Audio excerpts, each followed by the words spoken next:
पक्ष ने महिला आरक्षण बिल गिरा दिया। सारा गोदी मीडिया चिल्ला चिल्ला के, चीख चीख के वही बात कह रहा है जो मोदी जी कहते हैं, जो भारतीय जनता पार्टी के लोग कहते हैं। मैं तो कह रहा हूं इन चैनलों को अपना नाम बदल के बीजेपी के नाम से रख देना चाहिए। बीजेपी का मीडिया प्रकोष्ठ बन के लोग काम कर रहे हैं। एक झूठी और भ्रामक खबर कि महिला आरक्षण बिल विपक्ष ने गिरा दिया, यह चलाया जा रहा है। और कल से मैं देख रहा हूं पूरी की पूरी भारतीय जनता पार्टी महिला हितैषी बन गई है। वो पार्टी जिसकी मातृ संस्था आरएसएस ने 100 वर्षों में एक भी महिला प्रमुख नहीं बनाया आरएसएस का। वो पार्टी जिसकी मातृ संस्था आरएसएस में महिलाओं का प्रवेश वर्जित है। वो भारतीय जनता पार्टी और जनसंघ जिसका आज तक कोई भी अध्यक्ष महिला नहीं हुआ। वो पार्टी, वो बीजेपी जो मणिपुर पे खामोश रहती है, हाथरस पे खामोश रहती है, अंकिता भंडारी के मामले में खामोश रहती है, जो बलात्कारियों को संरक्षण देने का काम करती है, वो कल से महिला हितैषी बन गई है। और मैं देख रहा हूं कि पूरी की पूरी गोदी मीडिया उनके पक्ष में खड़ी है। पहली चीज तो मैं देश के लोगों को स्पष्ट तौर पे कहना चाहता हूं कि महिला आरक्षण बिल 2023 में जो पास हुआ था वो देश भर में लागू हो चुका है। यह उसका नोटिफिकेशन है। 16 अप्रैल 2026 को 3 साल के बाद, याद रखिएगा 3 साल के बाद इस बिल को नोटिफाई किया मोदी जी ने। 16 अप्रैल 2026 को, आज 18 है, कल 17 थी, उसके पहले 16। ये देखिए आप, तो ये कौन सा बिल नोटिफाई हुआ है? 2023 में जिसको सारे विपक्ष ने, पक्ष ने, सब ने मिल के पास किया था, महिला आरक्षण बिल, वो पास हुआ है और वो नोटिफाई हो चुका है। अब जो कल बिल गिरा वो क्या था? वो था देश के टुकड़े टुकड़े करने का बिल, जो भारतीय जनता पार्टी टुकड़े टुकड़े गैंग बन के देश भर में लागू करना चाह रही थी। उत्तर और दक्षिण का झगड़ा कराना चाह रही थी।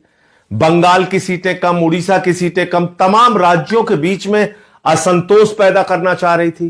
तो आपसे मैं पूछना चाहता हूं, क्या आप देश में असंतोष चाहते हैं? क्या लड़ाई झगड़ा चाहते हैं? क्या भारतीय झगड़ा पार्टी जो चाहती है कि साउथ और नॉर्थ के बीच में झगड़े शुरू हो जाए, क्या इससे आप भी सहमत हैं? कोई नहीं सहमत हो सकता। जो भी सच्चा हिंदुस्तानी होगा वो देश में शांति चाहेगा। और इसलिए सारे विपक्ष ने ये डीलिमिटेशन का बिल, ये महिला आरक्षण बिल की आड़ में जो एक घिनौना खेल खेलने की कोशिश भारतीय जनता पार्टी कर रही थी, वो संशोधन गिराने का काम किया है। वो संविधान का संशोधन गिराने का काम किया है। 23 का पास हुआ महिला आरक्षण बिल आज भी लागू है, उसमें कहीं कोई परिवर्तन नहीं हुआ है। अब वो क्या था ये भी आप सुन लीजिए। महामानव ने 2023 में जो महिला आरक्षण बिल पास किया था, उसमें उन्होंने लिखा था कि पहले जनगणना होगी, जनगणना के बाद डीलिमिटेशन होगा, डीलिमिटेशन के बाद आरक्षण होगा। यह किसने लिखा था? 2023 में महामानव आदरणीय नरेंद्र मोदी जी, उन्होंने लिखा था। हमने नहीं लिखा था, गोदी मीडिया के लोगों, हमने नहीं लिखा था। यह आपके महामानव आदरणीय नरेंद्र मोदी जी ने लिखा था 2023 के बिल में। और तब हमने कहा कि भाई 543 में 33% आरक्षण दे के मामला खत्म करो ना। क्यों इतना लेट कर रहे हो कि पहले जनगणना होगी, फिर डीलिमिटेशन होगा, फिर आरक्षण होगा, और ये 29 के बाद यानी कि 34 में लागू होता मोदी जी के हिसाब से, जो 23 के बिल में है।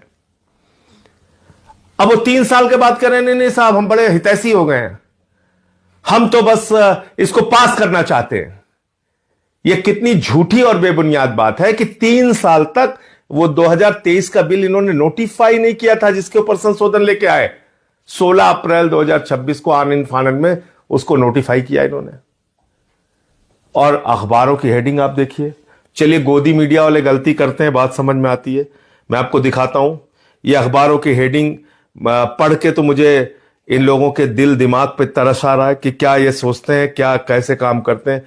महिला आरक्षण बिल लोकसभा में गिरा, हिंदुस्तान अखबार की प्रमुख हेडलाइन है।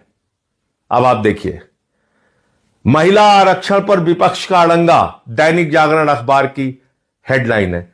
ये आप पढ़े लिखे संपादक होके अखबारों के, आप इस तरह की खबरें, भ्रामक और झूठी खबरें फैला रहे हैं।